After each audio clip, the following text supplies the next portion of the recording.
जय हिंद। पिछले पार्ट में हम लोग जनन चैप्टर के पार्ट 1 लाए थे, जिसमें जनन किसे कहते हैं, जनन कितने प्रकार की होती है, लैंगिक जनन और अलैंगिक जनन में क्या अंतर है, इसके बारे में हम लोग जाने थे। आज हम लोग पार्ट 2 लेकर आए हैं, जनन चैप्टर का पार्ट 2, जिसमें हम लोग पढ़ेंगे नर जनन अंग का बारे में, नर जनन अंग के सचित्र वर्णन करेंगे आज हम लोग।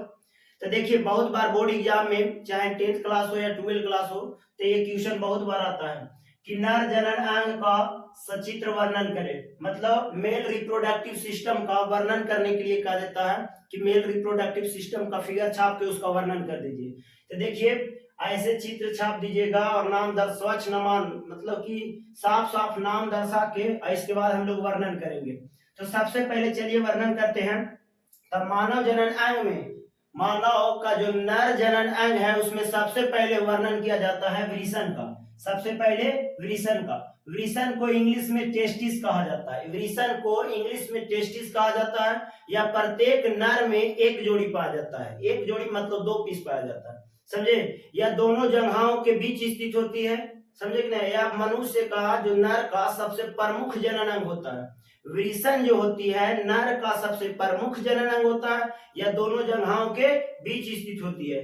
या प्रत्येक नर में एक जोड़ी पाया जाता है। या प्रत्येक नर में कितना पाया जाता है? एक जोड़ी। आप देख सकते हैं कि ये फिगर है, इसी को हम लोग वृषण कहते हैं। इसको क्या बोलते हैं? वृषण कहते हैं। आइए, प्रत्येक नर में एक जोड़ी पाया जाता है। एक किधर है? एक यहाँ पे है। तो एक जोड़ी पाया जाता है, जिसको इंग्लिश में टेस्टिस कहते हैं। इसी में शुक्राणु का निर्माण होता है। देखो बाबू, शुक्राणु अगर नहीं रहेगा तो निषेचन की क्रिया नहीं हो पाएगा, क्योंकि अंडाणु और शुक्राणु मिलने से ही निषेचन होता है।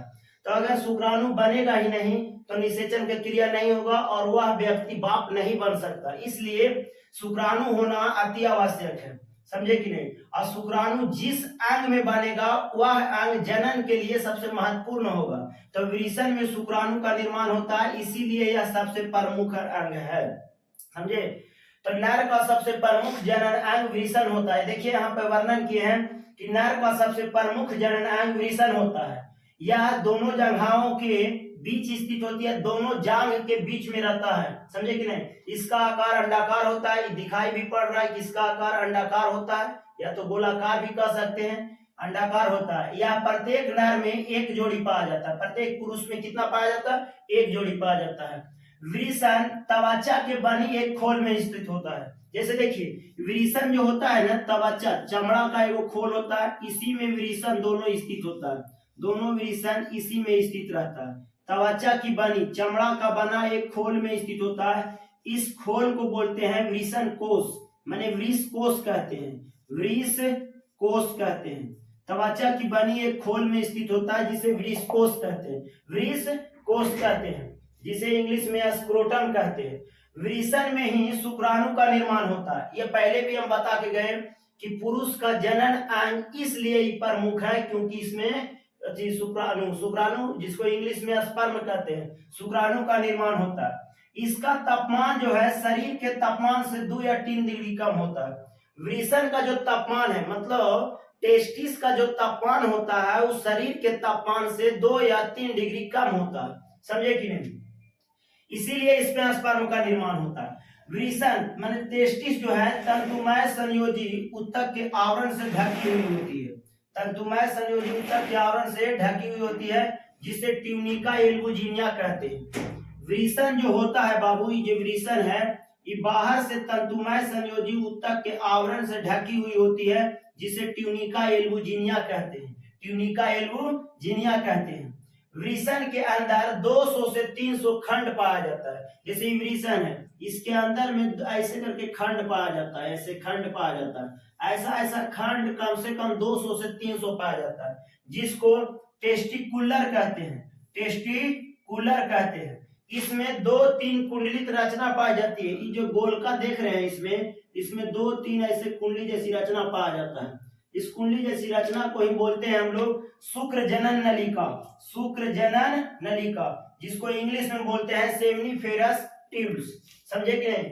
इसी में शुक्राणु मतलब स्पर्म जो है विकसित होता है। एक बार हम लोग फिर इससे देख लेते हैं कि नर का सबसे प्रमुख जनन अंग वृषण होता है। यह दोनों जंघाओं के बीच स्थित होती है। इसका आकार अंडाकार होता है। यह प्रत्येक पुरुष में एक जोड़ी पाया जाता है। यह प्रत्येक पुरुष में कितना पाया जाता है? एक जोड़ी पाया जाता है। वृषण जो होती है मतलब टेस्टिस जो होता है त्वचा की बनी एक खोल में स्थित होता है। वृषण त्वचा की बनी एक खोल में स्थित होती है जिसे वृष कोष कहते हैं। वृषण में ही शुक्राणु का निर्माण होता है। अतः वृषण का जो तापमान होता है मतलब टेस्टिस का जो तापमान होता है शरीर के तापमान से 2 या 3 डिग्री कम होती है। समझे? वृषण तंतुमय संयोजी ऊतक के आवरण से ढकी हुई होती है जिसे ट्यूनिका एल्बुजिनिया कहते हैं। वृषण जो होता है तंतुमय संयोजी ऊतक के आवरण से ढकी हुई होती है, इसीलिए इसे ट्यूनिका एल्बुजिनिया कहते हैं। वृषण के अंदर में 200 से 300 खंड रचना पाया जाता है। 200 से लेकर के 300 खंड पाए जाते हैं जिसे टेस्टिकुलर कहा जाता है। जिसे क्या बोला जाता है? टेस्टिकुलर। और टेस्टिकुलर के अंदर 2-3 कुंडली जैसी रचना होती है उसे हम लोग सेमिनिफेरस ट्यूब कहते हैं और उसी में है शुक्राणु का निर्माण होता है। उसी में कुछ होता है शुक्राणु का निर्माण होता है, शुक्राणु विकसित होता है। चलिए अब अधिवृषण मतलब एपिडिडाइमिस के बारे में समझते हैं। देखिए यहाँ फिगर में सबसे पहले समझिए वृषण है और वृषण के बगल में जो देख रहे हैं ये अधिवृषण है। ये रंगा हुआ जो देख रहे हैं ये अधिवृषण है। यहाँ पर भी वृषण है, ये अधिवृषण है जिसको इंग्लिश में एपिडिडाइमिस कहते हैं। जिसको इंग्लिश में क्या कहते हैं? एपिडिडाइमिस कहते हैं। तो इसका हम लोग डिफिनेशन कैसे लिखेंगे, इसका वर्णन कैसे करेंगे? तो देखिए यहाँ पे वर्णन किए हुए हैं कि वृषण के भीतर किनारे में चिपकी हुई एक लंबी नलिका होती है। जैसे देखिए वृषण के भीतर किनारे में एक चिपकी हुई लंबी नलिका होती है, या ध्यान से देखिएगा, ये लंबी नलिका होती है, यहाँ तक ये नलिका होती है। इस नलिका को ही अधिवृषण कहा जाता है। यह अत्यधिक कसी हुई कुंडलित जैसी नलिका होता है। कसी हुई माने कसा हुआ रहता है। यहाँ पे आपको दिखाई दे रहा होगा कि वृषण के बाहर से है, लेकिन नहीं, ये वृषण के अंदर होता है। वृषण के अंदर, तो आप इसको लिख सकते हैं कि वृषण के भीतर किनारे में चिपकी हुई एक लंबी नलिका होती है जो अत्यधिक कुंडलित और कसी हुई होती है। इस रचना को ही अधिवृषण या एपिडिडाइमिस कहते हैं। इस रचना को क्या बोलते हैं? अधिवृषण या एपिडिडाइमिस। यहाँ फिगर में देखिएगा तो यहाँ वृषण के जो बाहर कुंडली जैसी रचना होती है किनारे में, इसी को हम लोग अधिवृषण कहते हैं या तो फिर एपिडिडाइमिस कहते हैं। एपिडिडाइमिस का मेन काम है इसमें शुक्राणु जमा होता है। बात समझिए कि यहाँ शुक्राणु का निर्माण होता है, वृषण में शुक्राणु का निर्माण होता है और उसके बाद निर्माण होने के बाद यह शुक्राणु जो है जमा कहाँ होता है? अधिवृषण में। तो अधिवृषण के बस यही काम है कि शुक्राणु वहां जमा होता है और परिपक्व होता है। तो शुक्राणु जमा कहाँ होता है? तो अधिवृषण में। परिपक्व वही होता है, परिपक्व होकर के और सक्रिय होता है निषेचन के लिए, क्योंकि यहाँ से शुक्राणु बनेगा और डायरेक्ट निषेचन के लिए नहीं जा सकता है। यहाँ से शुक्राणु बनने के बाद यहाँ जमा होगा और समय समय पर यहाँ से निकाल करके इस नली की सहायता से जाएगा निषेचन के लिए। समझे कि नहीं? तो अब हम लोग तीसरा देख लेते हैं, शुक्रवाहिका नली। शुक्रवाहिका नली कहा जाता है बाबू जो यहाँ अधिवृषण से एक पतली लंबी रचना निकलता है, नली निकलती है। अधिवृषण से पीछे की ओर मतलब नीचे की ओर एक नली निकलती है। इस नली को ही बोला जाता है शुक्रवाहिका नली। इस नली के द्वारा शुक्राणु जाता है।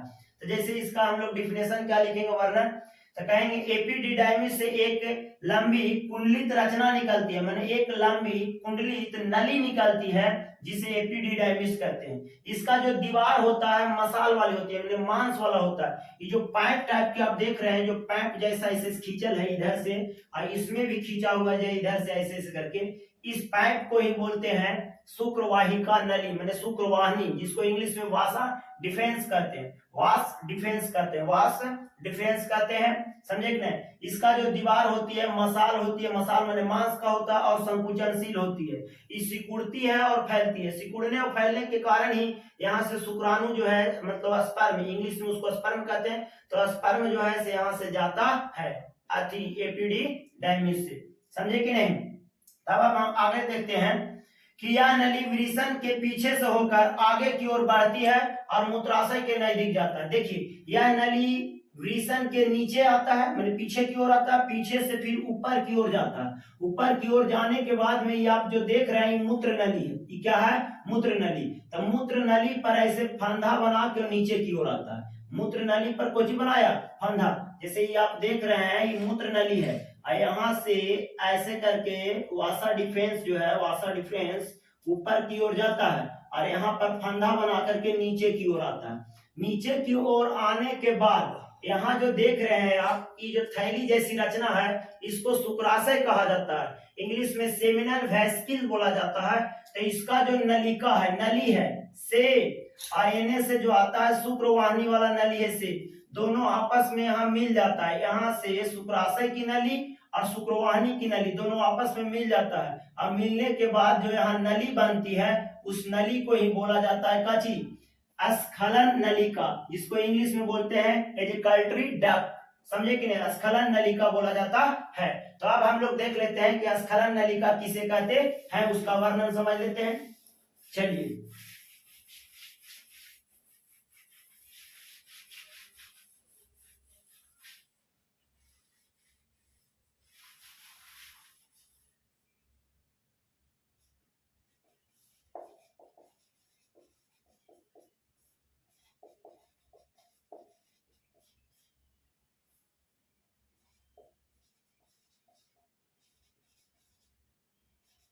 एजिकल्टरी डक्ट।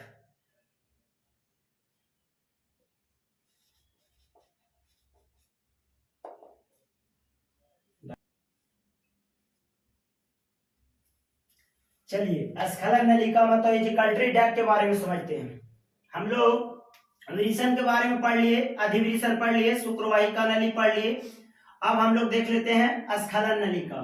देखिए शुक्रवाहिका नली इधर से जाता है और यहाँ से शुक्राशय, शुक्राशय वाला जो नलिका होता है सो दोनों आपस में जुड़ करके यहीं पर बनता है स्खलन नलिका, जिसको हम लोग बोलते हैं इंग्लिश में एजिकल्टरी डक्ट। मतलब वासा डिफेंस, वासा डिफेंस वाला जो नली है यहाँ जाता है, और बाद सेमिनल वेसिकल का जो, सेमिनल वेसिकल जो नली है वो नली दोनों आपस में जुड़ करके जो नली बनता है उस नली को ही स्खलन नलिका कहते हैं। इसको लिखेंगे हम लोग इस तरीका से कि जब शुक्रवाहिका नली और शुक्राशय नली आपस में जुड़ जाती है, जब शुक्रवाहिका नली और शुक्राशय नली आपस में जुड़ जाती है तो स्खलन नली मतलब एजिकल्टरी डक्ट का निर्माण होता है, और फिर यह नली पुरास्त ग्रंथि में प्रवेश करने के बाद मूत्र मार्ग में खुलती है, मतलब यूरेथ्रा में जाके खुल जाता है। जैसे देखिए इधर से गया शुक्रवाहिनी नलिका और यहाँ पे है शुक्राशय, और दोनों आपस में जब यहाँ मिलाती नली जो बना रहे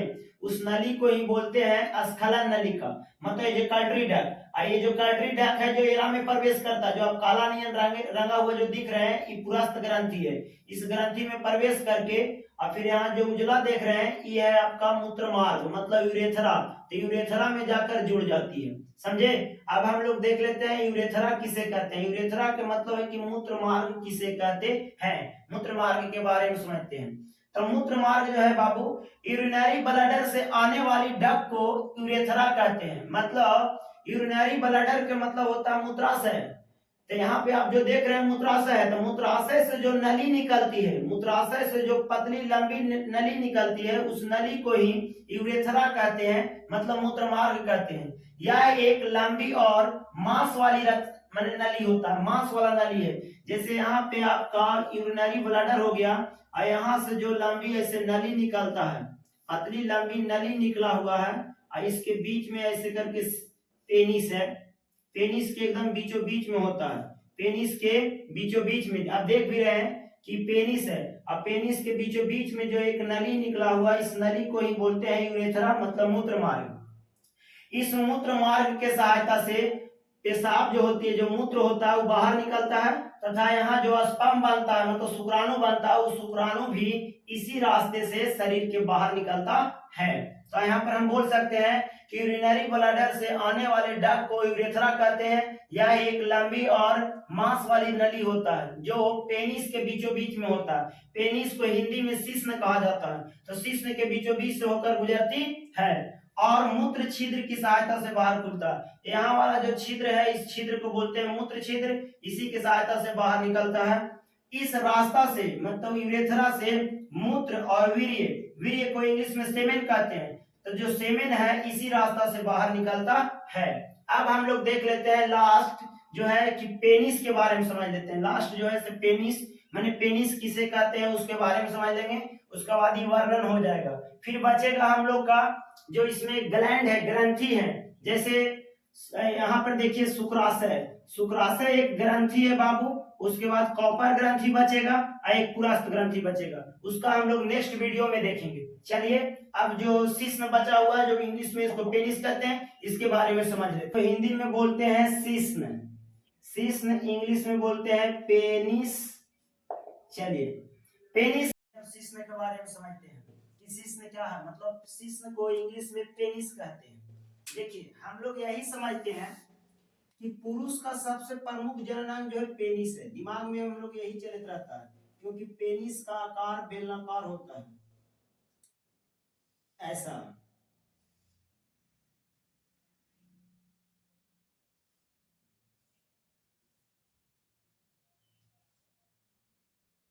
इस ढंग से होता है, इसी को हम लोग पेनिस कहते हैं, समझे कि नहीं। इसके इधर साइड में और इधर साइड में जो है टेस्टिस है। हम लोग दिमाग में सोचते हैं कि सबसे प्रमुख जननांग जो है पेनिस होता है, लेकिन ऐसा बात नहीं है। पुरुष का सबसे प्रमुख जो जनन अंग है, जनन मतलब कि जनन करने का जो सबसे प्रमुख अंग है वो टेस्टिस है, मतलब वृषण है। ये जो है हम लोग का जो शिश्न देख रहे हैं, इसी तो मैथुन अंग है। जिस समय संभोग किया जाता है उस समय यह शिश्न जो है से मादा के योनि तक शुक्राणु को सिर्फ पहुंचाता है, मादा के योनि तक के शुक्राणु को कथी करता है, पहुंचाता है। चलिए इसके बारे में समझ लेते हैं। इसका आकार जो आप देख रहे हैं बेलनाकार होती है, शिश्न का आकार ऐसा होता है, बेलनाकार होता है, और ऊपर का भाग जो होता है खुला हुआ होता है, जिसे ग्लांस कहते हैं, या मांस वाली रचना होती है, मोटी मसाल, मसाल मतलब होता है मांस वाली रचना होता है, इसमें हड्डी नहीं होता है। तो वही बात हम लोग देखिए लिखे हैं कि यह एक मोटी मसाल रचना है जिसकी आकार बेलनाकार होता है। जिसका आकार कैसा होता है, बेलनाकार होती है, समझे। यह वृष कोश के बीचों बीच होता है, जैसे आप वृष कोश समझिए, हम बोले थे कि ऐसे एक त्वचा की बनी खोल होता है जिसमें दो ऐसे वृषण पाया जाता है, समझे कि नहीं। तो वृषण के ऊपर ऐसे बीचों बीच में एक नली निकलती है, समझे कि नहीं।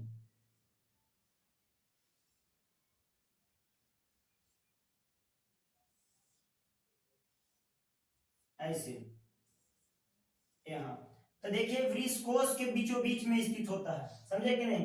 पेनिस का आगे वाला भाग जो होता है, जो आगे वाला भाग देख रहे हैं खुला हुआ होता है, और एक तवाचा से, पतली तवाचा से ढका हुआ होता है, पतला चमड़ा से ढका हुआ होता है, जिसको ऐसे करने के बाद ये जो है खुल जाता है, उसके बाद छोड़िएगा तो ढक जाएगा, समझे कि नहीं। तो पेनिस का ऊपर का भाग जो होता है खुला हुआ होता है, जिसे ग्लांस कहते हैं, जिसे क्या कहते हैं, ग्लांस कहते हैं। यह एक पतली त्वचा से ढकी हुई होती है, जिसे प्रीप्यूस कहते हैं, जिसे क्या बोलते हैं, प्रीप्यूस कहते हैं। पेनिस जो है पुरुष का मैथुन अंग है। यह स्पर्म को, यह स्पर्म को मादा के, यह स्पर्म को मादा के योनि तक, योनि तक पहुंचाने का काम करती है। स्पर्म को मतलब शुक्राणु को मादा के योनि तक पहुंचाने का काम करते हैं। तो चलिए इस प्रकार से हम लोग मानव जननांग का सचित्र वर्णन हो गया। एक बार हम लोग फिर सभी को देख लेते हैं कि मनुष्य का सबसे प्रमुख जननांग वृषण होता है। यह प्रत्येक मनुष्य में एक जोड़ी पाया जाता है, प्रत्येक पुरुष में एक जोड़ी पाया जाता है। इसका आकार अंडाकार होती है, यह दोनों जंघाओं के बीच स्थित होता है। इसमें ही शुक्राणु का निर्माण होता है, और वृषण के ऊपर एक किनारे में चिपकी हुई कुंडली जैसी रचना होती है, जिसे हम लोग अधिवृषण कहते हैं। इस अधिवृषण में शुक्राणु का निर्माण होता है। अधिवृषण से एक पतली लंबी कुंडली जैसी रचना निकलती है, जिसे वसा डिफेंस मतलब शुक्रवाहिका नली कहते हैं। इसी रास्ते जो है शुक्राणु जाता है। शुक्रवाहिका नली आगे जा करके शुक्राशय की नली से जुड़ जाती है। शुक्राशय की नली के जुड़ने से यहाँ पर एक नली बनता है, उसको हम लोग स्खलन नली कहते हैं। स्खलन नली जो है आगे की ओर जाकर पुरस्थ ग्रंथि में प्रवेश करता है, और वहां से वो उसके बाद में मूत्र मार्ग में जाके खुल जाती है। मूत्र मार्ग जो है से मूत्राशय से एक नली निकलता है, और उसे हम लोग मूत्र मार्ग कहते हैं, या मांस वाली नली होती है। इसी रास्ते से जो है शुक्राणु और मूत्र जो है से बाहर निकलता है। उसके बाद में हम लोग समझते हैं पेनिस। पेनिस जो है ये मांस वाली रचना है, इसका आकार बेलनाकार होती है। यह एक पुरुष का मैथुन अंग है जो शुक्राणु को स्त्री के योनि तक पहुंचाता है। इसके बाद में हम लोग जितना अंग था इसमें सब हम लोग देख लिए। शिश्न हम लोग पढ़ लिए, प्रीप्यूस के बारे में समझ गए, टेस्टिस टेस्टिस मतलब वृषण जो था उसको पढ़ लिए, एपिडिडाइमिस पढ़ लिए, शुक्रवाहिका नली हम लोग पढ़ लिए, समझे कि नहीं। उसके बाद में स्खलन नलिका जिसपे जो कल्ट्री डक्ट बोला जाता है वो पढ़ लिए। और उसके बाद में ई तो मूत्र नली ये अलग टॉपिक है, मूत्राशय जो है ये अलग टॉपिक है, समझे कि नहीं। अब इसमें हम लोग के बचा है शुक्राशय किसे कहते हैं, और बाद में हो गया पुरस्थ ग्रंथि और एक हो गया कॉपर ग्रंथि, सिर्फ ग्रंथि बच गया। इसका एक अलग वीडियो हम लोग देख लेंगे। चलिए, थैंक यू।